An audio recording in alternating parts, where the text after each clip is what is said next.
Welcome to this Excel tutorial on the ODDLPRICE function. This financial function calculates the price per $100 face value for a security that has an odd or irregular last coupon period. It is essential for pricing bonds where the final payment period differs from the standard schedule.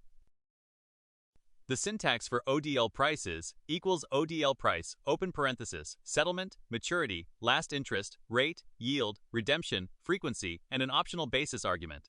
The dates must satisfy this order: maturity greater than settlement, greater than last interest.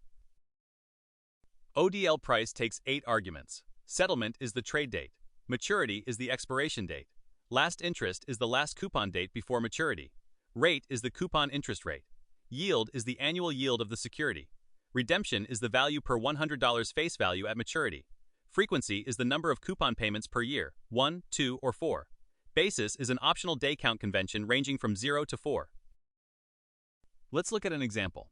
We have a bond with settlement date February 7, 2008, maturity date June 15, 2008, and last interest date October 15, 2007.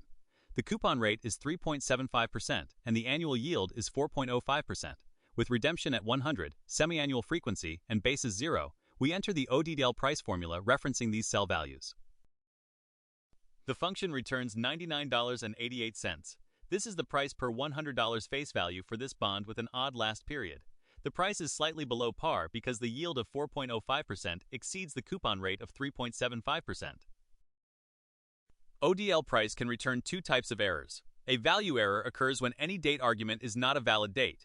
A num error occurs when the rate or yield is negative, or when the dates do not follow the required ordering. Maturity must be greater than settlement, which must be greater than last interest. Here are 3 key points to remember. First, ODDLPRICE handles bonds where the last coupon period is shorter or longer than normal. Second, the date ordering must be maturity greater than settlement greater than last interest. All date arguments are truncated to integers. Third, related functions include ODDLYELD for yield calculations on odd last period bonds, and ODDFPRICE and ODDFYALD for bonds with odd first periods. Thanks for watching. If you found this tutorial helpful, don't forget to like and subscribe for more Excel tips and tricks. See you in the next one.